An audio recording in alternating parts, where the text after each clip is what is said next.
Salam, selamat pagi Bapak Ibu yang terkasih di dalam Tuhan Yesus Kristus.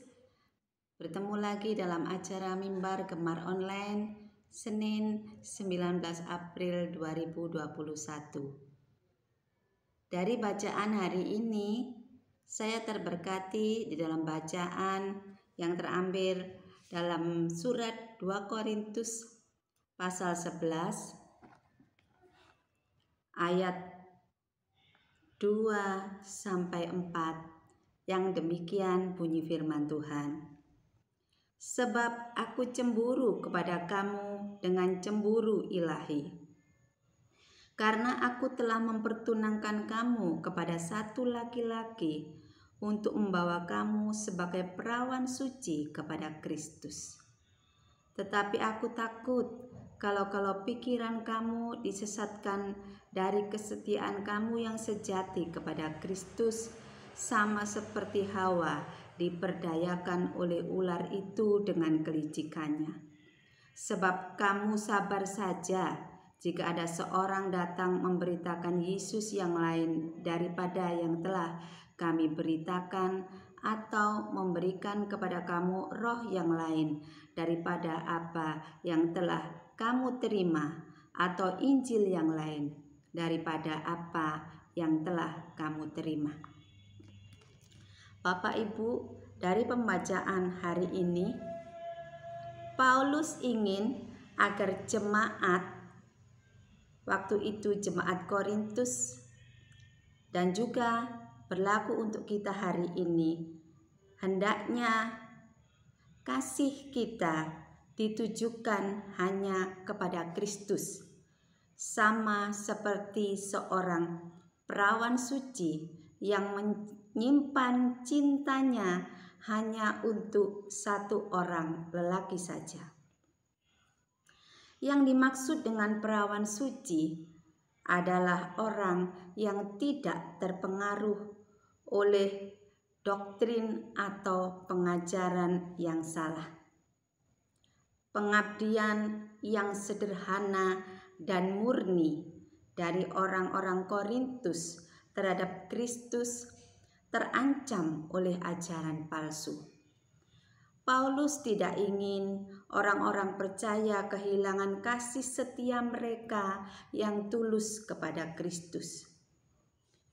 Terus mengutamakan Kristus dalam hidup kita saat ini bisa menjadi sangat sulit.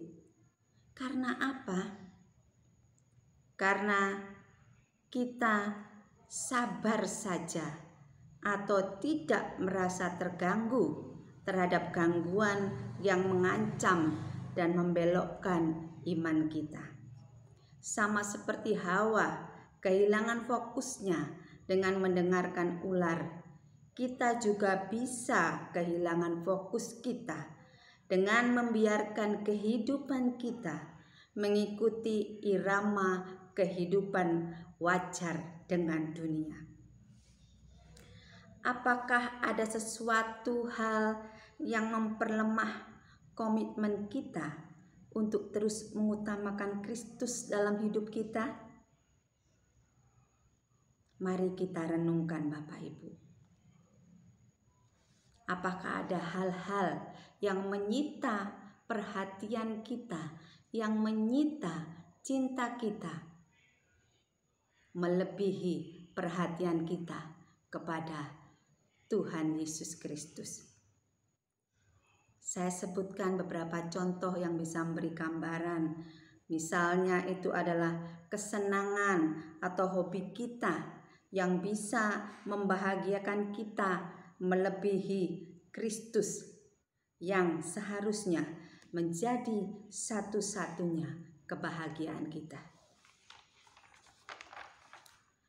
Kita harus berusaha dengan sungguh-sungguh untuk bisa meminimalkan atau bahkan menyingkirkan gangguan yang mengancam pengabdian kita kepada Kristus. Orang-orang percaya di Korintus tertipu oleh perkataan dan pemberitaan yang memikat, yang terdengar bagus dan menyenangkan hati mereka dan masuk akal mereka. Zaman sekarang ada banyak ajaran-ajaran palsu yang kelihatannya masuk akal. Jangan mempercayai seseorang hanya karena ia kelihatan berwibawa atau mengatakan perkataan yang memuaskan pendengaran kita saja. Selidiki dan periksa ajaran yang diberikan seseorang, apakah ajaran tersebut sesuai dengan firman Tuhan atau Alkitab. Alkitablah hendaknya yang merupakan panduan tertinggi kita. Guru-guru palsu memutarbalikkan kebenaran mengenai Yesus dan akhirnya memberitakan Yesus yang berbeda, roh yang berbeda dengan Roh Kudus, dan jalan keselamatan yang berbeda. Inilah pekerjaan penyesat atau iblis yang tanpa kita sadari sudah menyusup ke dalam gereja. Itulah sebabnya Bapak Ibu, kita tidak boleh membuka celah sekecil apapun untuk iblis. Kita harus bersikap tegas agar tidak terseret dalam pola permainan dan tipu muslihat iblis. Banyak orang Kristen tanpa sadar terjebak dalam tipu muslihat setan atau iblis, yaitu dengan kewajaran hidup anak dunia. Kewajaran hidup adalah cara cerdik iblis untuk menggiring banyak orang Kristen ke dalam kesesatan yang bisa semakin parah dan semakin dalam. Iblis menjerat manusia dari hal-hal yang remeh, yang sepele, yang sederhana, seperti sebuah sarang laba-laba yang kita anggap tidak mempunyai kekuatan yang berarti. Tetapi akhirnya sarang laba-laba itu bisa menjerat hewan lain yang masuk ke dalam jeratnya itu. Tidak dapat melepaskan diri dari jerat itu dan akhirnya mati.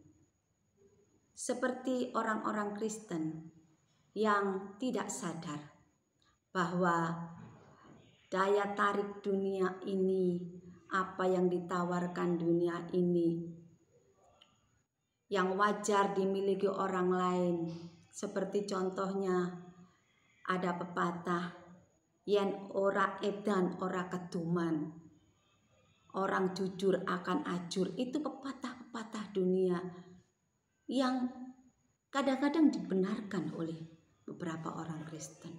Padahal Tuhan ingin kita mengikuti teladan Kristus, yang walaupun dia rugi, yang walaupun dia menderita, tetapi ada tujuan yang mulia, bahwa di dalamnya kasih-Nya itu menghidupkan. Demikian juga kita sebagai orang-orang yang mengikut Kristus, kita harus mengikuti teladan hidupnya. Janganlah kita terseret oleh kebiasaan-kebiasaan yang ditawarkan oleh dunia.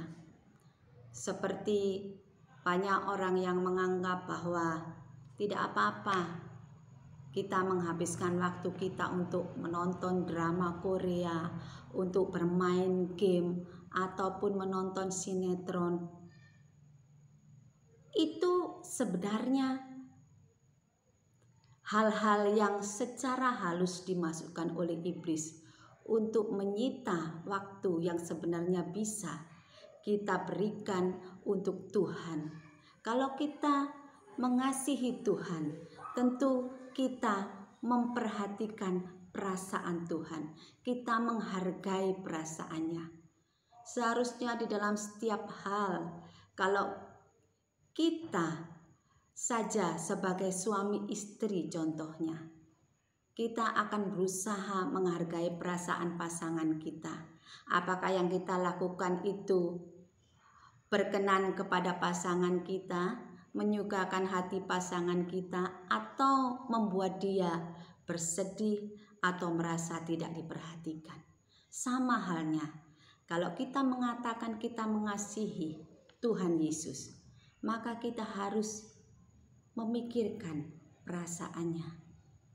Apakah jika kita menghabiskan waktu kita untuk memenuhi kesenangan kita sendiri, perasaan Tuhan Yesus terganggu atau tidak? Kita harus belajar memperkarakan hal itu, Bapak Ibu. Memang kita masih hidup di dunia ini, tetapi Tuhan ingin kita tidak menjadi serupa dengan dunia ini, melainkan menjadi serupa dengan Dia, yang dalam segala hal filosofinya, pandangan hidup Tuhan Yesus adalah makananku, rezekiku ialah melakukan kehendak Bapa dan menyelesaikan pekerjaannya. Berarti Tuhan Yesus selalu menghargai perasaan Bapa. Sebab itu, sebagai pengikut-pengikut Kristus, kita harus mengikuti teladannya, memikirkan perasaan Bapa, memikirkan perasaan Tuhan Yesus, sehingga kita benar-benar menjadi perawan suci yang layak menyongsong kedatangan Tuhan Yesus yang kedua kali. Tidak menjadi pengkhianat Tuhan Yesus, tetapi menjadi orang-orang yang memiliki cinta yang tulus dan suci, dan menjadikan Yesus Kristus sebagai yang utama di dalam hidup kita. Sebab Tuhan Yesuslah yang akan membawa kita kembali kepada Bapa. Demikian Bapak Ibu renungan kita pada pagi hari ini, dan kiranya memberkati kita semua untuk kita menyelesaikan hidup kita dengan sempurna, sama seperti Tuhan Yesus menyelesaikan hidupnya dengan sempurna. Mari kita berdoa.